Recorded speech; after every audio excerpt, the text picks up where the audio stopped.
large bills in the water to catch those fish. It's a strange bird, the pelican. Their bills can hold more than their bellies can. Well, thank you, Jason. Well, here's a strange bird you've never seen before. It is an Abyssinian ground hornbill.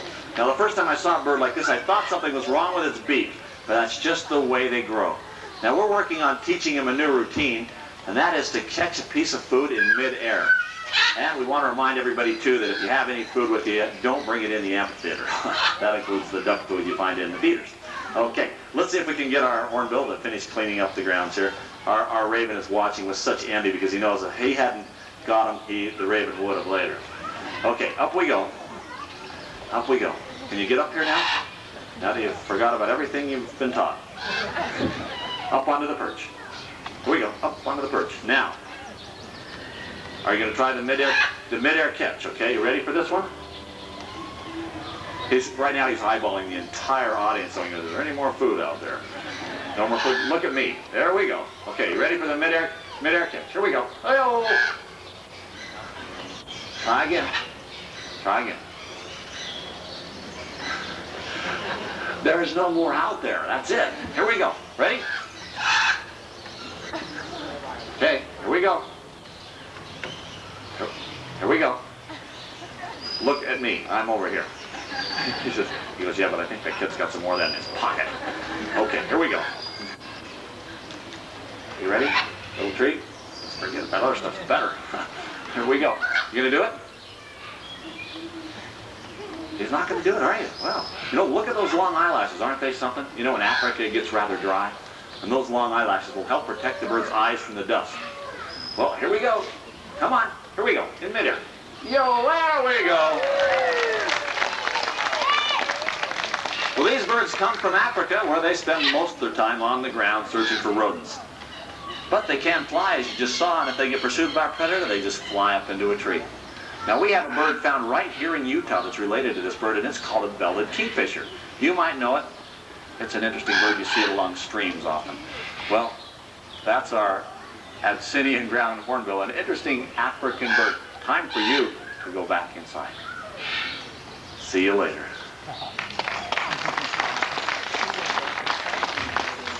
Well, right now we're going to work a raven that's been with our show for 14 years, if you can imagine. Before we bring out our raven, we need an adult volunteer in the audience with a $5 bill. Oh, right in the back. Okay, that's right. Get out the $5 bill. Oh, you do. Stand up. A little rehearsal here. If you'd hold it straight out to the side, just like I'm showing you. Other hand, if you would. Yeah, that's better. Right over his head. That's perfect. Okay. Hide it behind your back for just a second. Now I'll have you hold it out when we're ready. Now, Jerry is our raven's name, and he is concerned about the environment, hates to see anyone pollute. Well, litter is pollution. So Jerry, come on out, let everyone know what they should do with litter. Can you get them both? 1, 2, and where does litter belong? Well, that's right, in the trash. Hold out that $5 bill. Jerry, what do you do when you see $5 out there? Hey, yeah, whoa!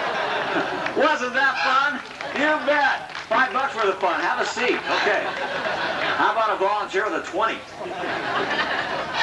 No? Would you like your 5 back? Oh, I thought you might. Can you stand up again? Hold out your arm for us. There you go. Maybe get you to hold out both arms.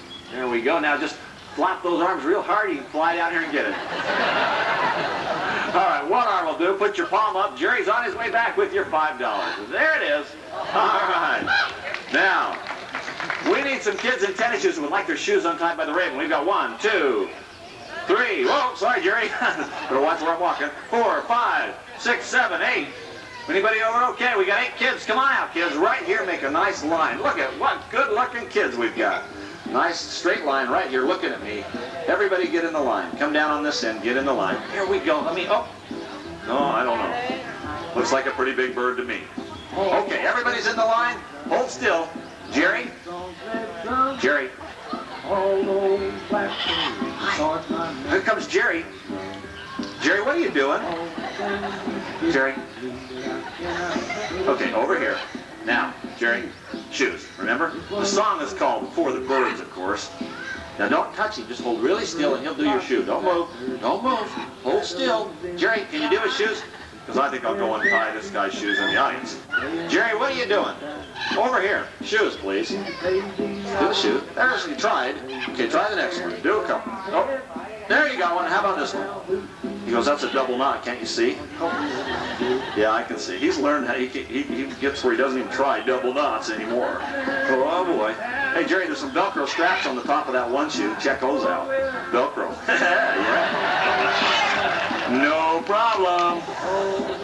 And you're doing fine, Jerry. Oh, yeah, there we have it. Another Kodak moment at the Tracy Avery. Jerry, the one on the end you didn't get right here.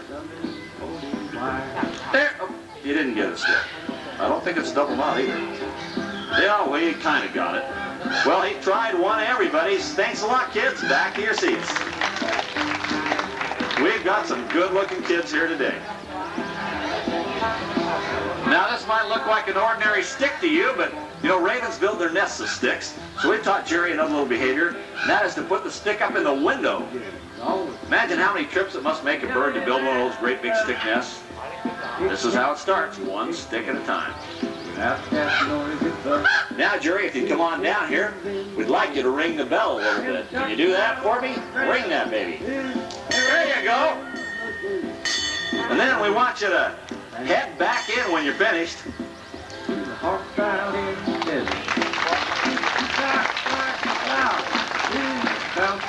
Now, when Jerry rings that bell, why, that's a signal for our pigeons that flew off at the beginning of the show. Means recess is over. Oh, it appears that they've heard the bell. Here they come. Circling right. Oh, look, they've attracted a stray with them. Sorry, no strays in the show. What do you think? Should we sign him up? All right. If you can listen, I'll need you to go in the window and make a hard right. We'll get you signed up.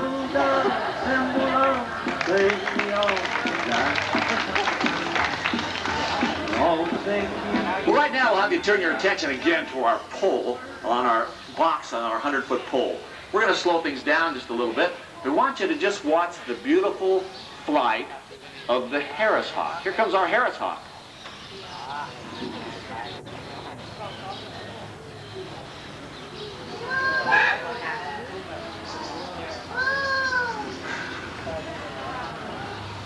Now, the Harris hawk you won't see in Utah. It comes from southern areas such as Texas, New Mexico, some parts of California, and parts of Mexico. These birds are from warmer climates, and they're an interesting hawk. They're very social. Most hawks are very solitary, only getting together during the breeding season to raise a family. Well, the Harris hawks work together in a cooperative effort. Some hawks will actually get down and run through the brush, scare out and flush rabbits and things for the other hawks that are hunting up above. Very effective method for these birds. And these birds are so social that they'll actually allow us, another hawk, to bring food into the nest when they're raising young. A pair will allow a stranger to bring food up to the nest. Seems like a good idea. Somebody wants to bring me a bag of groceries at home. But anyway, these birds have found that that social behavior works very well for the species. But it's unusual in birds. Well, right now, we're going to bring out an interesting bird that is an endangered species. It's kind of a sad story, but it ends with a happy note. This is a peregrine falcon. The peregrine falcon became endangered because of a chemical pesticide known as DDT. Fortunately, we were able to ban the use of DDT and breed peregrines in captivity. Over 4,000 peregrines have been bred in captivity and released back to the wild. It appears that the peregrine will make a comeback.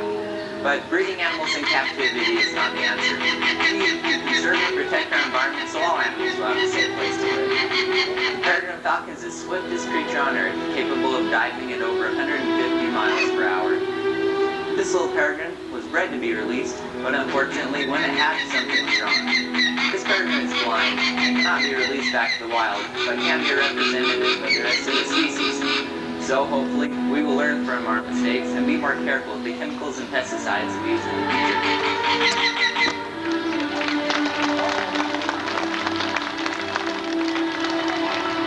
Well, it appears that the peregrine is going to make a recovery, and that's tremendous. But you know, we can't bring every species into captivity to save it. We've got to take care of our wool. This is a golden eagle. Birds have been referred to as environmental barometers.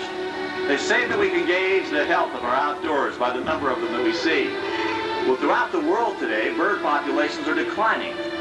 Not only are birds declining, but it's estimated that in the next 25 years, 1 million species could become extinct, which means that presently we're losing a species every 15 minutes. Well, at the root of the problem is the human population. Each week, world population is growing at a rate that is equivalent to doubling the entire population of our Wasatch Front. That's rather shocking.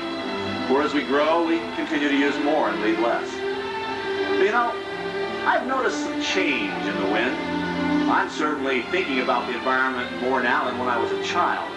And my children, I'm really seeing a change in them. And I think that the hopes and dreams that we instill in our children will help to bring a bright tomorrow. They can make the changes necessary. For the children are the heroes. They are our heroes of tomorrow. And today I'm seeing the concern that I think will turn the world around so that we will have a successful and bright future.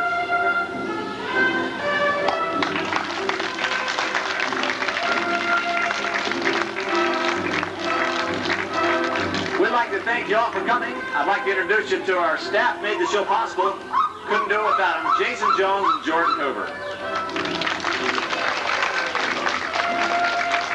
We want to thank you for supporting the Aviary. We're going to be looking more and more to the support of our visitors in the future because July 1, the city is no longer going to be running or supporting the Aviary. That's going to be tough for us, but we're going to do our best. But we won't be able to do it without your support, so come and see us as often as you can this summer. And as you leave the amphitheater, you'll notice a couple little green boxes. Those are for donations that will come back directly to support and help the bird show under this new change. We'd appreciate it. If not, we want to thank you for being here. We want to wish our Utah Jazz the best of luck today. We want to go beat Houston. All right. Let's go watch the game.